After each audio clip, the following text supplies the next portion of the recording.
datang lagi ke tempat ini untuk beribadah kepada Tuhan. Kayaknya aku lihat duduknya masih longgar-longgar banget nih. Kayaknya boleh deh maju ke depan buat biar nyanyinya tuh nggak jauh-jauh gitu. Nanti mendengarkan firman Tuhan juga nggak jauh-jauh gitu. Boleh yuk maju ke depan dulu.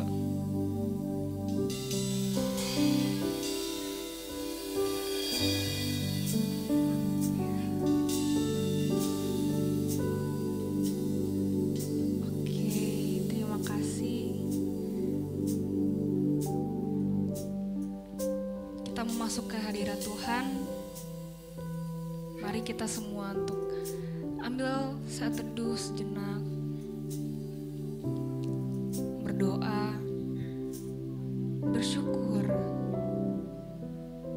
minta ampun atas dosa yang telah kita perbuat. Minta Tuhan layakkan kita untuk menyembah Dia hari ini.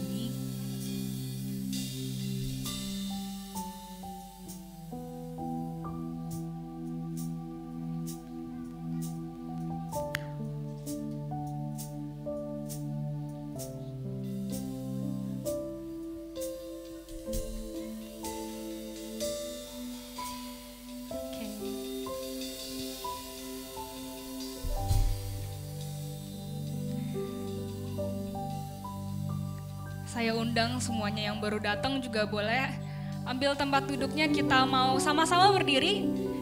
Kita mau salam-salam dulu, sapa kanan kiri, tanya apa kabarnya hari ini.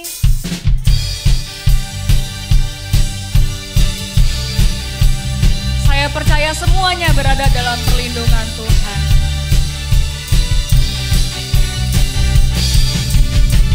Silakan berikan senyum yang terbaik pada Tuhan hari ini. Mari kita bertepuk tangan bersama-sama. Katakan, lebih dari pemenang. Lebih dari pemenang dalam segala perkara. Iblis telah dikalahkan. Iblis telah dikalahkan oleh kuasa darahnya. Jika Allah di pihak kita, siapa dapat melawan? Kita lebih dari pemenang. Tinggikan namanya, haleluya. Kibarkanlah paginya, Yesus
dalam hadirat Tuhan, kita mau sembah Dia lebih dalam lagi.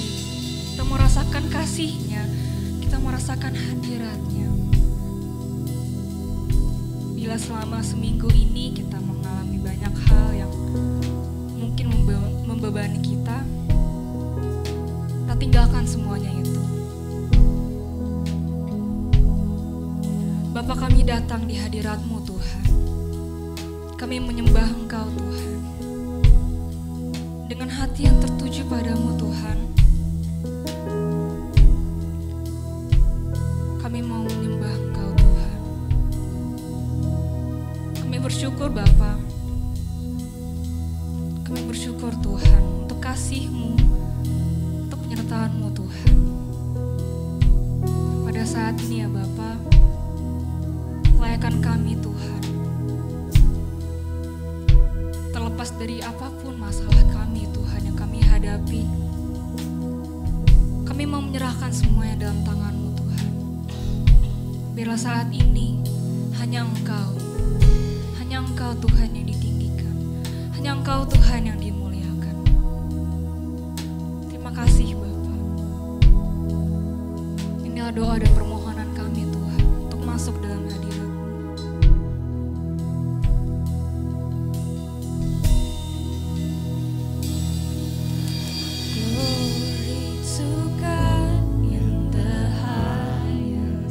Great and matchless name, for your great and matchless name, I worship you and honor you. You're lifted up in this place, Jesus the Son. Jesus the Son, there's no other.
tetap dalam hadirat Tuhan, masih tetap menundukkan mata, masih tetap menundukkan kepala, masih tetap memejamkan mata.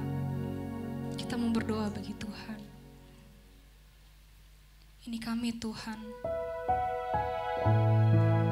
kami manusia yang bukan apa-apa Tuhan, tapi kami mau datang kepadamu Tuhan.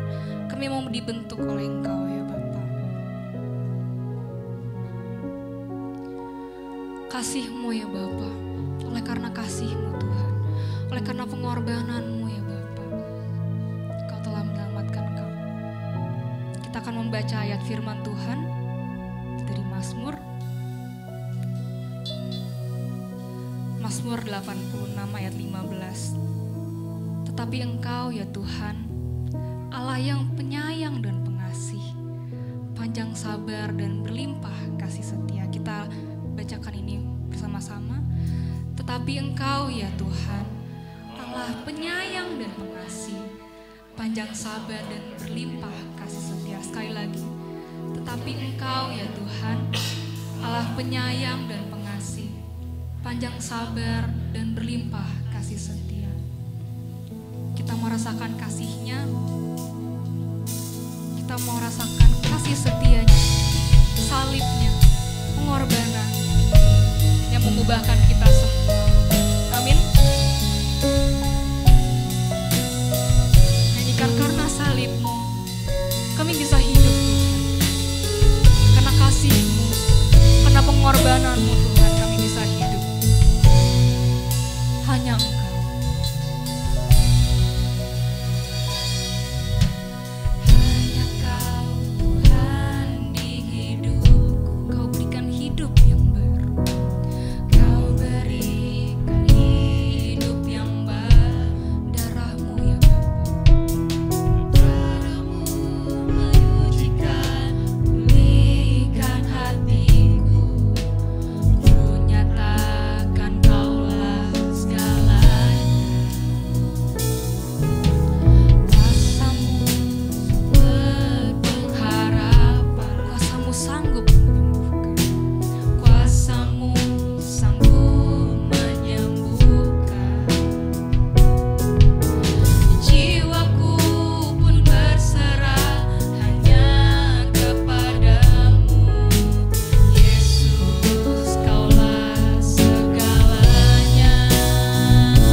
Bapa di surga, kami bersyukur kepada Tuhan, Engkau sungguh baik dalam hidup kami.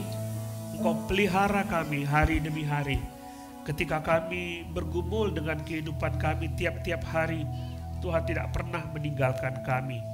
Dan hari ini kami diberi kesempatan oleh Tuhan untuk dapat beribadah kepada Tuhan, mendengarkan firman Tuhan. Berbicaralah kepada kami, karena kami siap untuk mendengarkan firman Tuhan. Bapa, terima kasih. Urapilah kami semua. Dalam nama Tuhan Yesus kami berdoa. Amin. Silakan duduk saudara yang dikasihi Tuhan. Saya harap saudara tetap mengikuti apa yang disampaikan beberapa minggu ini sampai nanti kita bulan November. Kita akan mengakhiri surat Kolose ini. Ini penting sekali karena di dalamnya ada banyak dasar-dasar iman kita yang bisa kita ikuti bersama-sama sehingga kita makin kuat sebagai anak Tuhan. Nah, kita akan membaca kali ini, kita ulangi kemarin dari Kolose pasal yang pertama. Kita coba lihat Kolose pasal yang pertama.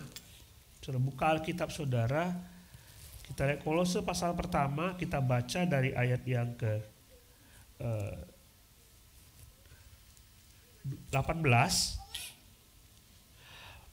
sampai yang ke 23. Kolose pasal pertama ayat 18 sampai 23. Mari kita berdiri saudara untuk membaca firman Tuhan ini.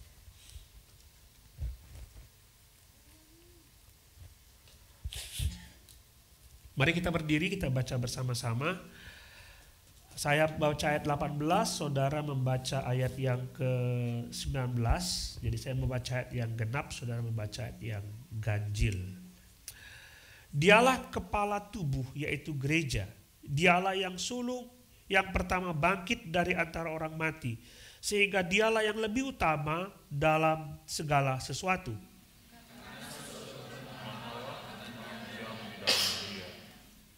Dan melalui dialah Allah memperdamaikan segala sesuatu dengan dirinya, baik yang ada di bumi maupun yang ada di surga, sesudah ia mengadakan pendamaian dengan darah salib Kristus.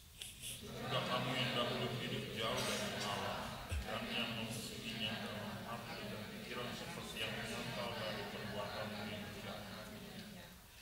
sekarang diperdamaikannya di dalam tubuh jasmani Kristus oleh kematiannya untuk menempatkan kamu kudus dan tak bercela dan tak bercacat di hadapannya.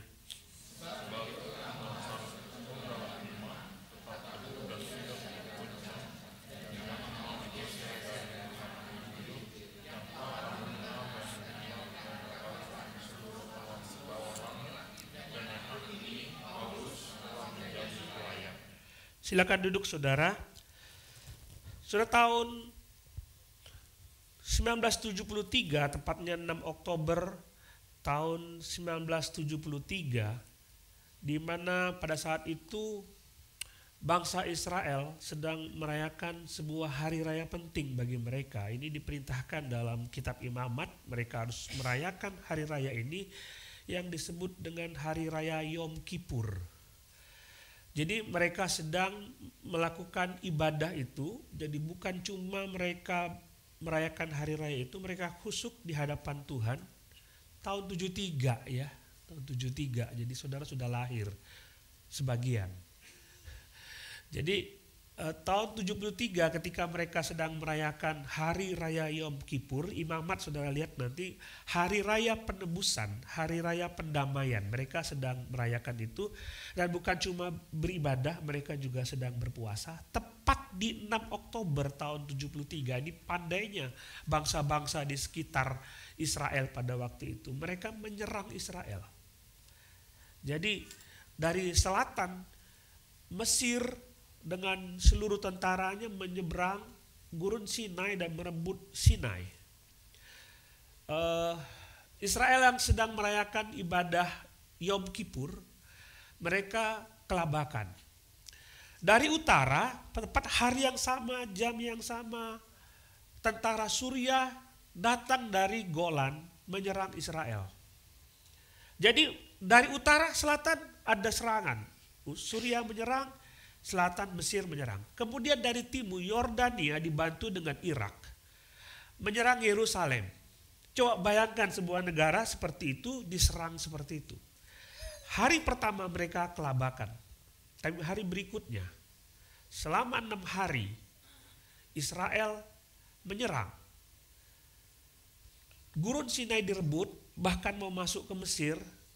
Mesir pun akan direbut oleh Israel. Hanya dalam waktu 6 hari. Kemudian daerah Yerusalem Timur direbut oleh Israel dan Yordania kelabakan. Di bagian utara Suriah juga kelabakan karena daerahnya direbut oleh Israel. Jadi mereka sedang diam-diam, tanah Israel direbut. Dalam waktu 6 hari, Israel merebut semua daerah-daerah yang diambil. Bahkan daerah yang dimiliki oleh negara-negara tetangga. Makanya sampai sekarang mereka masih ribut. 6 hari saudara, Israel berhasil merebut itu. Nah, setelah itu timbul peperangan antara Mesir dengan Israel. Selalu ribut. Saudara tahu itu ketika itu selalu terjadi keributan antara Mesir dengan bangsa-bangsa di sekitarnya. Tetapi saudara, pada tahun 1979, saya ingat sekali, saya masih kecil, tapi saya ingat sekali di TV ada sebuah peristiwa, ada berita di sebuah tempat di daerah Washington. Di situ ada tempat peristirahatan Presiden Amerika Serikat. Ada tempat yang namanya Camp David. Di situ berkumpullah Anwar Sadat, terus Menahem Begin dan Perdana Menteri Israel. Kemudian Presiden Amerika Serikat Jimmy Carter kumpul di situ dan ditandatanganilah perjanjian antara Mesir dengan Israel. Mereka menandatangani perjanjian, lalu setelah menandatangani perjanjian antara Israel dengan Mesir, adakan perjanjian. Setelah perjanjian itu ada kesepakatan dari pihak Israel menyerahkan kembali Gurun Sinai kepada Mesir, tapi dari pihak Mesir mengizinkan kapal-kapal Israel melewati terusan Suez. Itu kesepakatan antara dua negara. Jadi ada syarat dari Israel, ada syarat dari Mesir. Itu disebut dengan perjanjian bilateral. Bilateral itu adalah dua pihak berjanji bersama-sama dengan syarat-syarat yang harus dipenuhi. Itu perjanjian bilateral. Ya, jadi bagaimana dua orang yang bertikai bisa berjanji bersama-sama? Kalau itu terjadi, berarti pihak A dan pihak B harus memenuhi syarat-syarat tersebut. Itu disebut dengan perjanjian bilateral. Jadi janji Israel dan Mesir, syaratnya Mesir memberikan terusan Suez supaya bisa dilewati oleh kapal-kapal Israel, kemudian Gurun Sinai diserahkan kepada Mesir. Perjanjian itu ada syaratnya. Tapi ada satu perjanjian yang ditekankan oleh Alkitab, yaitu perjanjian yang bersifat unilateral. Tadi perjanjian bilateral dan ini perjanjian unilateral. Unilateral adalah perjanjian sepihak di mana pihak pertama akan memenuhi syarat-syarat tertentu, pihak kedua tidak dituntut syarat apapun. Ini unik. Jadi kalau ada janji dari pihak pertama, saya akan berjanji demikian, saya akan melakukan ini, saya akan melakukan ini. Pihak yang kedua tidak perlu melakukan apa-apa. Tidak perlu melakukan apa-apa. Nah, dalam Alkitab itu dijelaskan ketika Abram, ketika dia diperintahkan oleh Allah untuk keluar dari tempat rumahnya yang lama, dan Abram dipilih lalu ditaruh di tanah Kanaan, dan Abram bertanya kepada Tuhan, Tuhan, bagaimana ini? Aku akan mati, tapi tidak ada tanda-tanda aku akan punya anak. Lalu Abraham membawa persembahan, potong itu hewan, lalu dia sudah potong, dia tertidur, dan ketika dia tertidur itu Tuhan berjanji kepada Abraham, Abraham, lihatlah bintang di langit, seperti itulah banyaknya keturunanmu. Aku akan memberkati engkau, aku akan membuat engkau banyak seperti bintang di langit, dan seluruh bangsa di bumi akan diberkati oleh keturunanmu. Itu yang dia akan dilakukan oleh Allah kepada Abraham. Dan tidak dituntut satupun kepada Abraham untuk melakukan sesuatu. Itulah disebut dengan perjanjian unilateral. Tuhan berjanji demikian, Abraham tidak dituntut untuk melakukan sesuatu. Nah, saudara bilang, sunat bagaimana? Sunat itu bukan syarat. Sunat itu tanda perjanjian. Tandanya apa? Tandanya nanti kamu disunat. Udah, itu aja. Itu sebagai tanda, bukan sebagai syarat. Jadi Allah berjanji kepada manusia, dan manusia tidak dituntut apapun untuk memenuhi janji itu supaya dia berdamai dengan Tuhan. Ini yang sedang dikemukakan oleh Rasul Paulus ketika dia mengatakan dalam ayat yang ke-20, ayat yang ke-20, dialah Allah, dan melalui dialah Allah mendamaikan segala sesuatu. Allah mendamaikan segala sesuatu dengan dirinya. Saudara didamaikan dengan Allah. Allah yang melakukan itu. Tidak ada satupun dalam ayat-ayat ini yang menunjukkan bahwa kita ambil bagian di dalamnya. Kita ambil bagian. Itu perjanjian unilateral. Kalau seandainya Allah menuntut sesuatu kepada kita untuk kita lakukan, kacau saudara. Siapa di antara saudara yang bisa memenuhi tuntutan Allah? Dari pihakku Allah mengatakan, aku akan melakukan ini, melakukan ini, melakukan ini. Tapi dari pihakmu kamu harus melakukan ini, melakukan ini, melakukan ini. Tidak akan mungkin. Saudara tahu ketika bangsa Israel keluar dari Babel, mereka kembali ke tanah perjanjian. Dan mereka merenungkan, oh selama ini memang kita sudah salah. Selama ini kita sudah salah. Kita salah kepada Tuhan, lalu Tuhan buang kita ke Babel, maka kita balik, kita harus kembali kepada firman Tuhan, kita harus melakukan firman Tuhan, kita mesti taat kepada firman. Dan mulailah saat itu muncul ahli Taurat, ahli Farisi, mereka menerjemahkan seluruh hukum Taurat, lalu membuat aturan-aturan kita harus taat kepada Tuhan, lalu dibuatlah 363 aturan yang harus ditaati oleh bangsa Israel. Dan ketika Yesus datang di atas kayu bukit, kamu mendengar ini, aduh pusing. Seluruh aturan itu harus ditaati. Dan mereka pusing sekali bagaimana menaati semua aturan-aturan itu. Jadi, kalau kita mau menaati setiap aturan-aturan yang Allah tuntut kepada kita, kita tidak mungkin melakukan itu. Itulah sebabnya Allah mengatakan, aku akan berjanji begini, aku akan mendamaikan engkau menjadi milikku. Dari pihakmu apa? Tidak perlu melakukan apa-apa. Enak gak? Enak gak? Itulah makanya kita disebut kita lebih dari pemenang. Siapa yang bisa melawan kita? Kita lebih dari pemenang. Allah memilih kita, membawa kita, mendamaikan diri kita dengan Allah, sehingga kita tidak perlu melakukan apa-apa, kita hanya menjadi milik Tuhan. Enak. Orang Kristen enak sekali jadi orang Kristen. Orang pilihan Tuhan. Dan ini yang Tuhan katakan ketika Rasul Paulus mengatakan, dan melalui dialah Allah mendamaikan segala sesuatu dengan dirinya.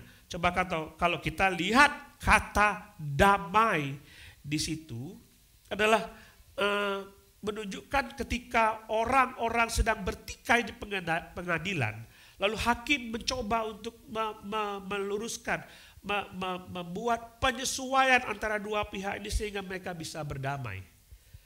Dibuat penyesuaian. Allah membuat penyesuaian itu bagi kita. Saudara ingat justification, pembenaran. Allah menyatakan pembenaran kepada kita waktu kita masuk ke penghakiman Tuhan. kita dihakimi, kita meninggal di hadapan penghakiman Tuhan, lalu kita berhadapan dengan Tuhan dan kita dihakimi. Pada saat itu Allah mengatakan ini orang benar. Itu orang hakim mengatakan, kalau hakim mengatakan ini orang benar, maka dia tidak akan dihukum. Tapi ketika ada orang bertikai masuk di hadapan hakim, mereka diperdamaikan. Ini maksud kata itu. Dan saudara lihat kata ini, saudara, kalau Yesus mengatakan, kamu bukan lagi orang lain. Sekarang engkau adalah sahabat-sahabatku. Kalau dulu disebut bahwa kita adalah musuh Allah, kita tidak bisa berdamai dengan Tuhan, musuh kan? Musuh kan? Tapi sekarang Yesus mengatakan engkau adalah sahabat-sahabatku, engkau berdamai dengan aku dan menjadi milikku selama-lamanya. Itu kata damai itu adalah damai, kata yang dikatakan dipulihkan hubungan satu sama lain secara sempurna, sehingga tidak ada lagi sebuah peristiwa, tidak ada lagi sebuah kejadian yang akan membuat kedua pihak bertikai lagi. Itu maksudnya. Jadi damai yang disebut itu apokataliso adalah kata yang mengatakan kita damai secara sempurna dengan Tuhan. Saudara masih ingat minggu lalu ketika kita belajar tentang Allah, Yesus Kristus adalah sempurna. Kita melihat Yesus Allah yang sempurna itu ada di dalam Yesus. Kita nggak perlu lagi melewati seperti kata orang-orang Gnostis bahwa Allah itu karakternya diwakili oleh malaikat-malaikat, diwakili oleh roh-roh, diwakili oleh ini, oleh itu, sehingga kita bisa datang kepada Tuhan melalui roh-roh itu. Tapi firman Tuhan mengatakan hanya melalui Yesus saja seutuhnya itu kita bisa datang kepada Allah. Tidak perlu melalui tempat lain karena tidak ada jalan lain. Tapi dalam ayat ini, kalau kita sudah diperdamaikan dengan Allah secara sempurna, kita tidak akan ada lagi kemungkinan untuk berpisah dengan Tuhan. Lihat di situ saudara, dalam ayat 20 disebutkan di situ, dan melalui dialah, dia itu Yesus, Allah yang sempurna itu, Allah memperdamaikan segala sesuatu. Kita dengan Allah. Allah yang melakukan, tidak ada di pihak kita melakukan apapun. Kita tidak melakukan apapun supaya kita bisa dapat berdamai dengan Tuhan. Allah yang melakukan itu, subjeknya adalah Allah yang melakukan segala sesuatu. Nah, saudara berpikir, kenapa kita mesti diperdamaikan dengan Allah? Ada apa? Ada apa kita dengan Allah? Memang berawal ketika di Taman Eden itu, manusia berdamai dengan Tuhan ketika Adam dan Hawa diciptakan. Mereka bergaul bersama. Adam, apa kabar? Sudah dikasih nama semua binatang? Sudah Tuhan, ngobrol enak sekali ngobrolnya. Sama Adam, Hawa, dan Allah. Ngobrol dan berjalan bersama-sama. Adam apa kabar? Semua baik, pasti semua baik karena tidak ada dosa. Tapi ketika mereka jatuh dalam dosa, Adam diusir dari Taman Eden dan mulai saat itu, mulai terjadi kekacauan di dunia. Tuhan mengatakan sejak saat itu, semak, rumput duri akan tumbuh di tanah. So, bayangkanlah sekarang kalau rumput di rumah kita yang tinggal di apartemen tidak merasakan ini. Tapi rumput di rumah kita kalau kita punya tanah, kita punya taman, tidak dibabat itu waduh liar sekali. Itu menjadi masalah bagi kita. Dan sejak itu terjadi sejak manusia jatuh dalam dosa. Banyak beban hidup manusia diusir dari taman itu, artinya mereka jauh dari Tuhan. Kita tidak bisa datang kepada Tuhan. Apa yang kita lakukan? Coba perhatikanlah, banyak orang melakukan segala sesuatu untuk datang kepada Tuhan, tapi tidak pernah akan bisa terjadi. Tidak akan pernah bisa terjadi. Manusia terpisah dari Tuhan dan menjadi musuh Tuhan. Musuh apakah Allah benci?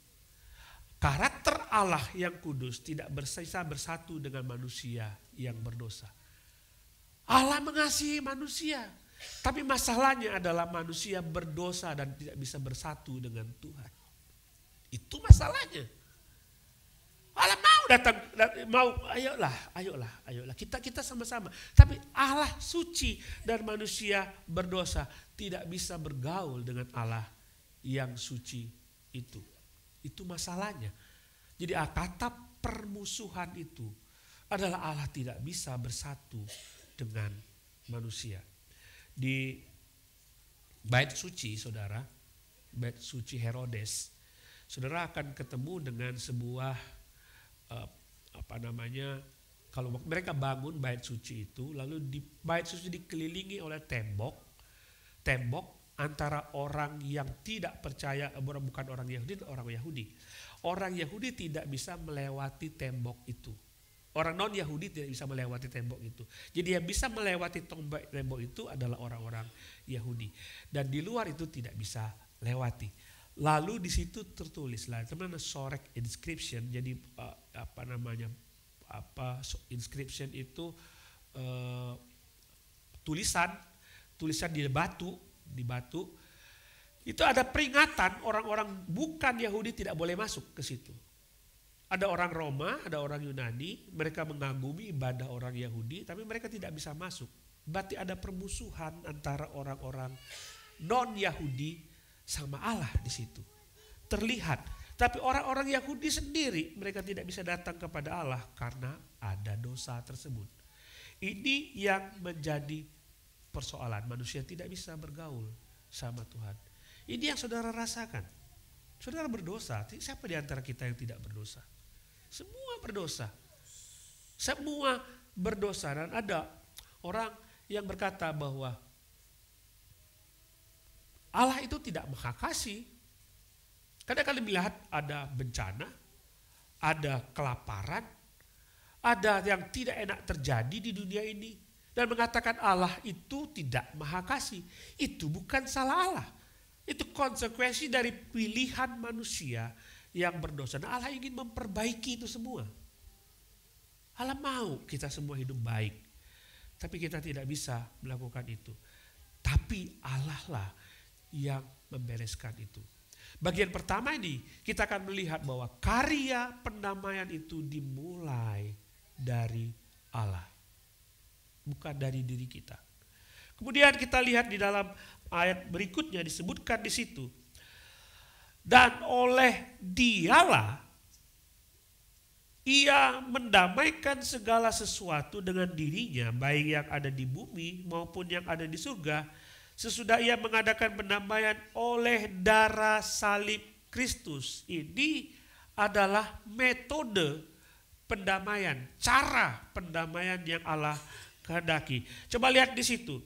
Oleh Dialah, oleh Kristuslah Allah mendamaikan segala sesuatu dengan dirinya, baik yang ada di bumi maupun yang ada di surga, sesudah Ia mengadakan pendamaian oleh darah Yesus.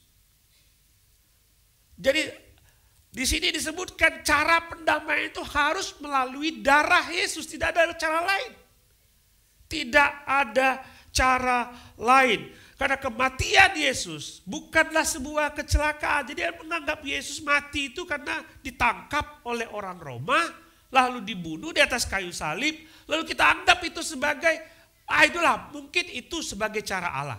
Tidak, saudara, kematian Yesus sudah dinubuatkan pada zaman dulu. Ketika Yesaya mengatakan oleh bilur-bilurnya kita disembuhkan. Dulu sudah disebutkan oleh Tuhan bahwa Kristus akan mati dengan cara demikian. Itu grand design Tuhan. Ketika Tuhan mengatakan dalam Injil Lukas, dia mengatakan 3 kali dia bilang, aku akan pergi ke Yerusalem dan diserahkan kepada bangsa-bangsa lain dan akan mati, lalu hari ketiga akan bangkit. Jadi ini bukan karena kecelakaan kematian itu. Karena grand design dia, rencana dia supaya saudara bisa ditebus oleh darah Yesus. Saudara dimenangkan, saudara digantikan hukuman itu. Itu cara Tuhan. Saudara begini. Saudara salah.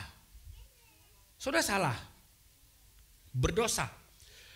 Allah kan maha kuasa.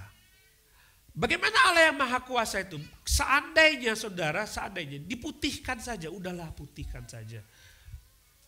Itu melanggar keadilan Allah. Saudara tahu Allah maha adil? Setiap hukuman, setiap dosa harus dihukum. Dan manusia yang berdosa, manusia pun yang harus dihukum. Tidak ada manusia di dunia ini yang suci. Semuanya berdosa. Sehingga pada waktu dia mengatakan, dialah anak domba Allah yang tak bercacat dan tak bercela. Yesus sama sekali tidak berdosa sehingga dia layak untuk dikorbankan. Lalu dia mati di atas kayu salib. Setelah mati di atas kayu salib, hukuman itu terjadi, maka keadilan Allah dipuaskan. Tapi di sisi lain, kasih Allah dinyatakan. Sehingga barang siapa yang percaya kepada dia tidak binasa, melainkan beroleh hidup yang kekal. Ini Allah lakukan. Jadi ketika dia melihat saudara tidak bisa datang kepada dia melakukan sesuatu. Saudara kan tinggal diam-diam saja. Lalu dia pilih saudara untuk dapat datang kepada dia. Saudara diam-diam saja. Tapi Allah melakukan segala sesuatu itu supaya saudara bisa diselamatkan. Saudara bisa mendapatkan pengampunan dari Tuhan. Coba perhatikan ayat yang ke-20 itu. Dan melalui dialah Allah mendamaikan segala sesuatu dengan dirinya. Kalau minggu lalu saya mengatakan ada aliran bidat. Mereka mengajarkan bahwa Yesus itu bukan manusia. Yesus itu bukan Allah. Kali ini ada bidat lagi. Menafsirkan yang salah dari Kolose pasal 1 ayat yang ke-20. Perhatikan. Melalui dialah Allah mendamaikan segala sesuatu. Mereka mengajarkan, kalau begitu segala sesuatu akan didamaikan dengan Allah. Mereka akan mengajarkan bahwa pada akhirnya ini yang disebut dengan universalisme. Sudah bisa cari itu. Kaum universalisme mengatakan, kita sekarang siapapun saudara mau percaya Yesus atau tidak, enggak masalah. Toh kasih Yesus begitu besar, nanti saudara semua akan selamat. Itu orang universalisme. Itu sesat. Enggak bisa disebut di situ. Di sisi lain, ada yang mengatakan ada yang pluralisme. Ada paham yang mengatakan pluralisme. Dia mengatakan begini. Nah, ini salah satu pembicara terkenal, pengkhotbah terkenal di Amerika Serikat yang gerejanya itu besar sekali dan puluhan ribu orang yang mendengar khotbah dia. Dan kalau mau datang ke gerejanya, saudara, kalau datang pagi-pagi, kalau nggak itu nggak kebagian tempat duduk, banyak sekali. Dia bilang begini, saya ini percaya kepada Yesus, saya akan masuk surga. Lalu ditanya oleh pembawa acara, bagaimana dengan orang lain? Ya, mereka punya cara sendiri. Cara mereka akan membawa mereka ke surga. Cara saya melalui Yesus ke surga. Itu kaum pluralis. Joel Osteen. Dia ngajar seperti itu. Ini sesat, saudara. Alkitab tidak mengajarkan demikian. Alkitab tidak pernah mengajarkan demikian. Alkitab mengajarkan percaya kepada Yesus, kamu selamat. Kamu tidak percaya kepada Yesus, kamu masuk neraka. Coba lihat Matius pasal 25 ayat 46. Disebutkan di situ, mereka ini akan masuk ke tempat siksaan yang kekal. Tetapi orang benar ke dalam kehidupan yang kekal. Kalau sudah masuk ke dalam neraka itu sifatnya kekal. Tahu arti kata kekal? Bukan temporary, bukan sementara. Jadi tidak ada kesempatan ketika saudara masuk ke sana ke neraka, tidak akan ada kesempatan saudara pindah ke surga. Ini menyangkal universalisme. Universalisme mengatakan nanti juga Allah kasihan lihat kamu di neraka, kamu kesakitan, nanti Allah mengasihi engkau lalu dibawa ke surga. Tidak ada, Tuhan mengatakan siksaan itu kekal. Selama-lamanya di situ, nggak ada batas waktu. Tapi di sisi lain, kalau saudara berada di surga, disebutkan dalam ayat ini, orang benar hidupnya kekal di surga. Tidak ada perpindahan. Itu kita mengalahkan paham universalisme. Kemudian dengan paham pluralisme yang mengatakan banyak jalan ke surga. Kata siapa? Coba lihat Yohanes pasal 3 18.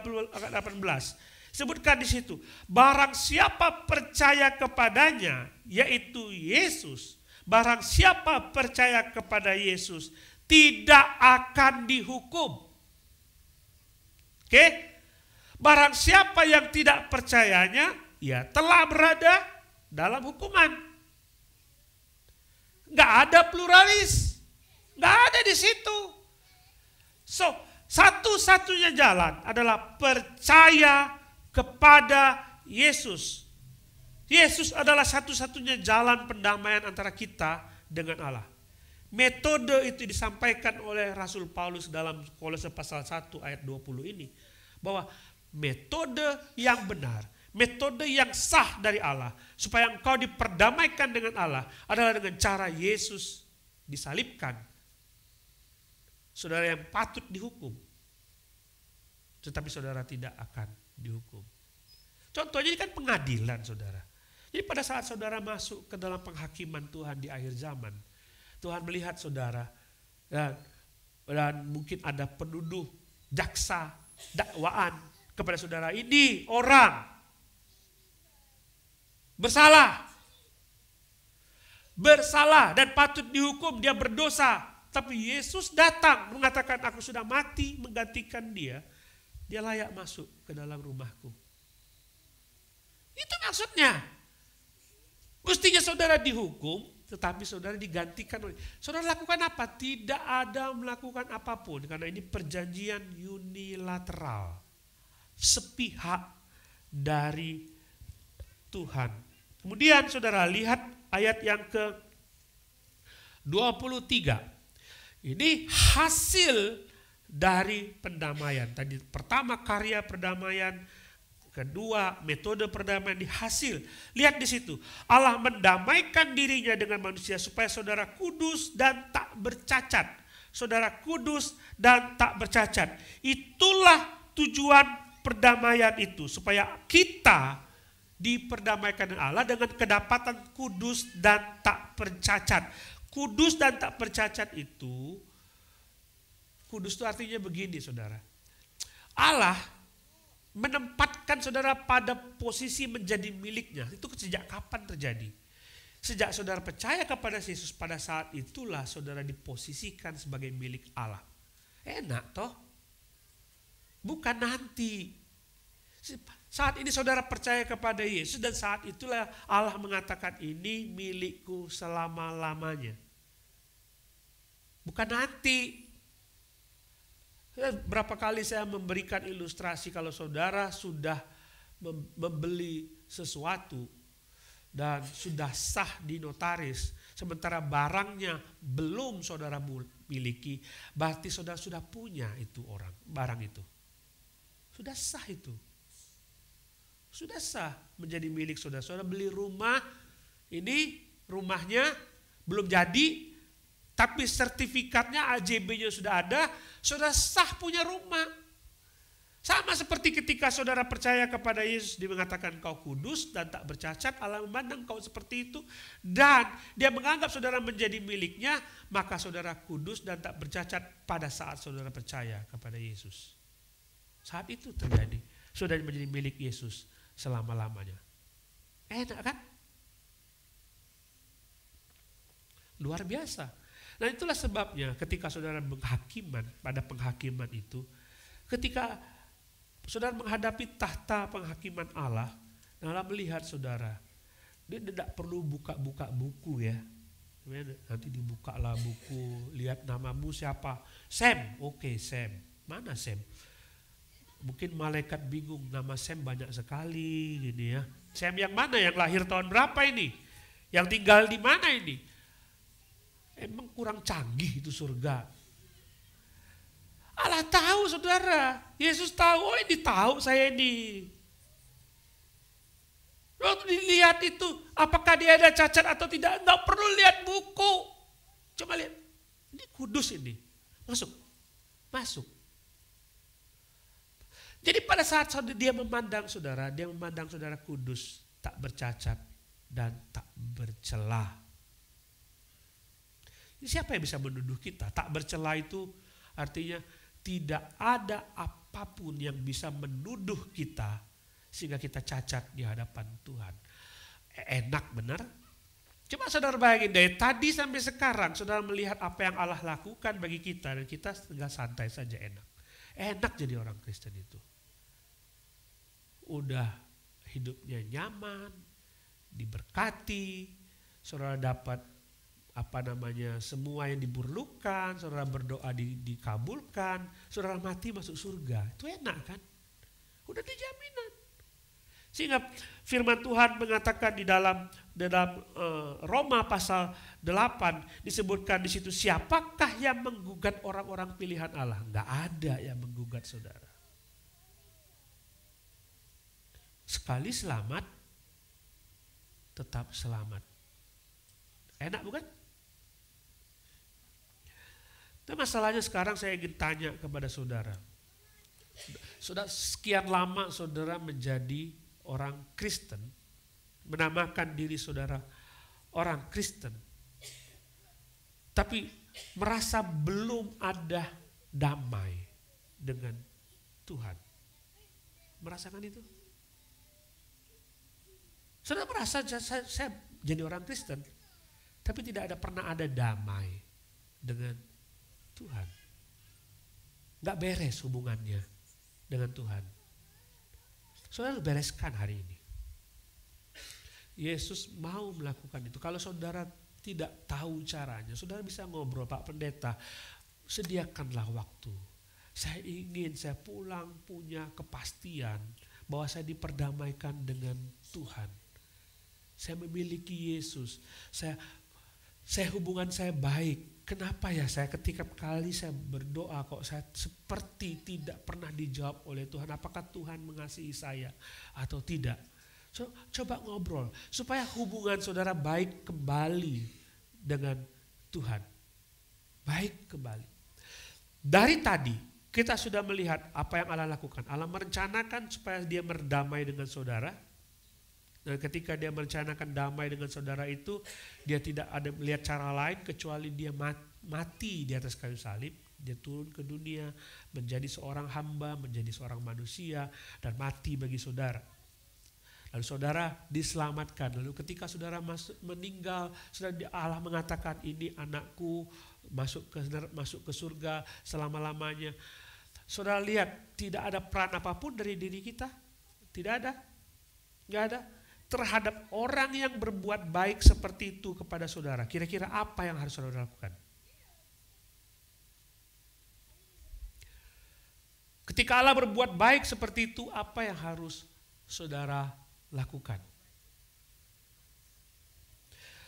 Rasul Paulus dalam ayat 23, dia berkata demikian. Sebab itu kamu harus bertekun dalam iman. Enggak ada cara lain membalas kasih Tuhan kecuali bertekun. Kita mudah sekali untuk menyimpang dari kasih Tuhan dengan membuat excuse, dengan berbuat macam-macam alasan, dengan mengatakan Tuhan mengerti apa yang saya gumuli, Tuhan tahu apa yang saya rasakan, saya butuh ini, saya butuh itu, lalu kita mulai membuat excuse. Sorry Tuhan, kali ini aku tidak bisa lakukan itu. Seperti itukah balasan kita kepada Dia yang mati di atas kayu salib bagi kita? Sebab itu, kamu harus bertekun. Tekun. Saudara tahu arti kata tekun? Tekun itu apapun halangan yang dilakukan, saya harus tetap lakukan itu. Saya harus kerjakan itu. Tekun itu namanya. Kemudian teguh. Tidak tergoncangkan. Tekun, teguh, dan tak tergoncangkan.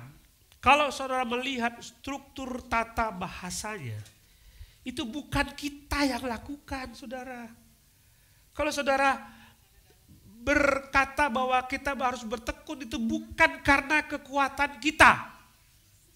Tapi Allah yang melakukan, ayo kamu tekun, kamu tekun, kamu tekun, kamu tekun. Allah yang memberikan power, kekuatan kepada saudara, supaya saudara setia dalam melayani Dia, setia dalam berbakti kepada Dia, setia dalam beribadah kepada Dia. Allah memberikan kekuatan itu. Cuma kuping kita tutup.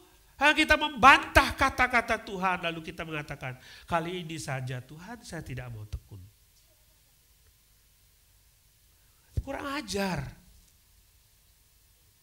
Kita sering seperti itu. Tantangan saya bagi saudara adalah yang pertama, kalau saudara tidak ada pernah rasa damai dengan Tuhan, mari kita bicara. Jangan pernah tidak ada rasa damai itu berlanjut terus menerus. Saudara harus berdamai dengan Tuhan.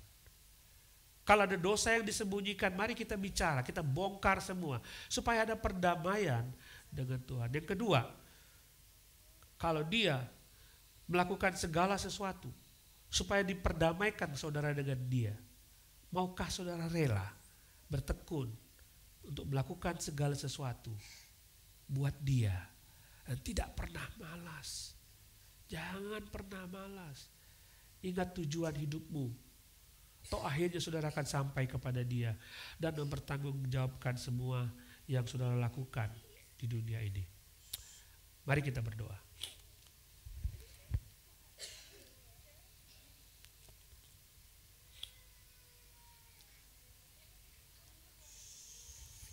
Silakan berdoa saudara, pasti ada keputusan yang saudara ambil. Pasti Tuhan berbicara kepada saudara secara pribadi. Saudara katakan kepada Tuhan,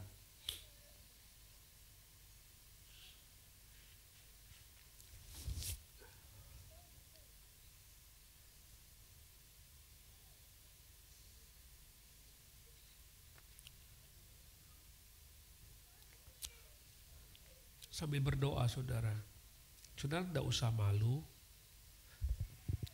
Tinggal saudara angkat tangan saja. Kalau saudara mau diperdamaikan dengan Allah, angkat tanganmu. Silakan angkat tanganmu.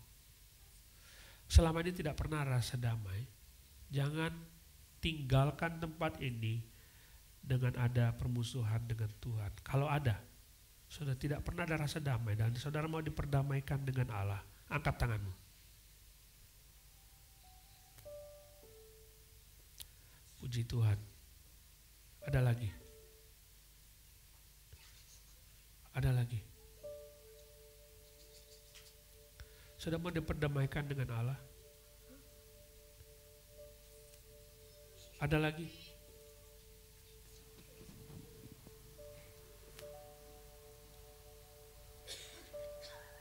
Turunkan tanganmu. Tantangan kedua.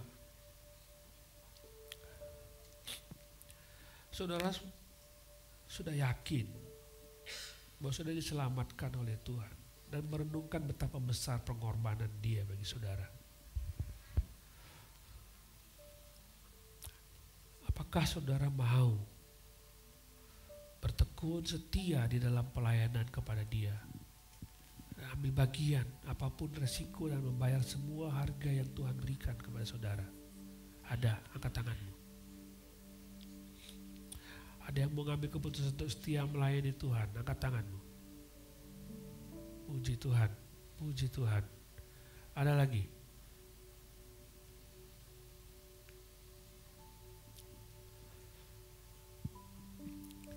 Bapa di surga, kami berdoa, tidak ada bagian dari kami yang kami lakukan untuk dapat kami berdamai dengan Tuhan.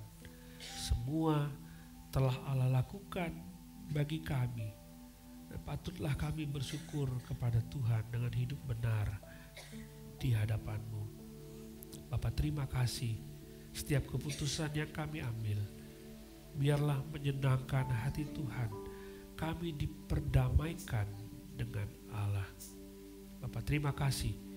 Kami berdoa supaya doa yang dinaikkan oleh anak-anak-Mu ini biarlah berkenan di hati-Mu.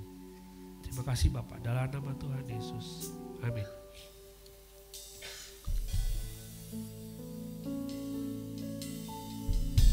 Puji nama Tuhan. Dengan apa kan kita balas ke segala kebaikan Tuhan?